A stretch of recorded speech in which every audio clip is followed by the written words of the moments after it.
Okay, so I just found a tool that let me go from a single sentence to a fully finished, sound-designed, viral-ready short film, and then take that same character and make it dance using real motion capture from a video I filmed myself.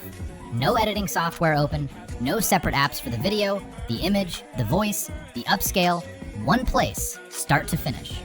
I'm going to build both of these live, right now, no cuts over any failures. Let's get into it. This is Abacus AI Studio. And the way I describe it is, it's not one AI model, it's an agentic production environment.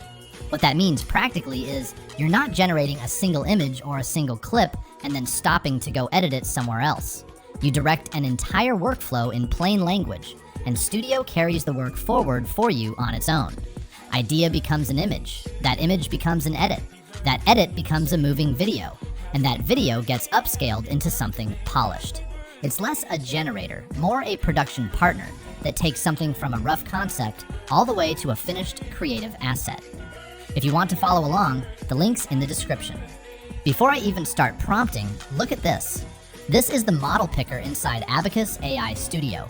There are over 50 of the strongest video, image, and speech models in the industry sitting right here, all working together behind one single interface. On the video side alone, you've got Kling AI V3, VO3, Cdance 2.0, Grok Imagine Video, Luma, all in the same dropdown. For image generation and editing, there's Flux.2 Pro and GPT Image 2. And for performance and lip sync, there's HeyGen and Hedra.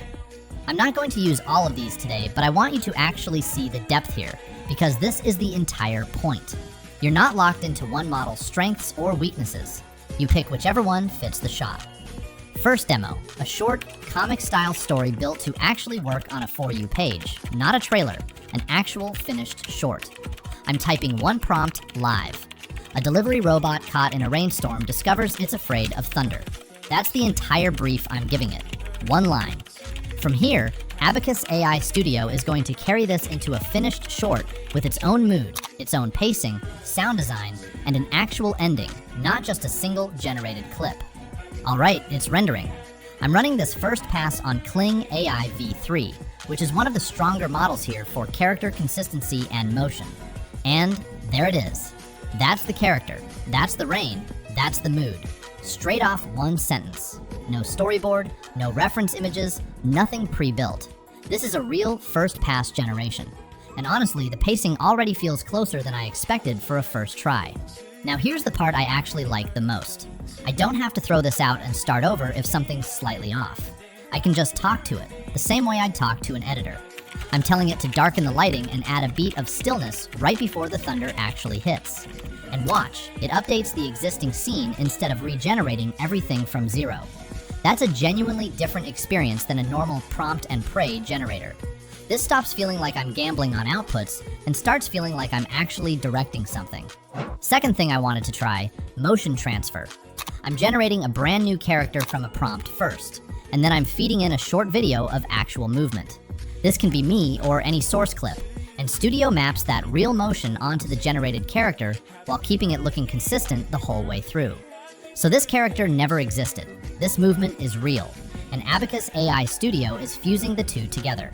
That's full pose transfer, and it's a completely different use case from the story generation I just did, which is exactly why this thing feels less like a toy and more like an actual production tool.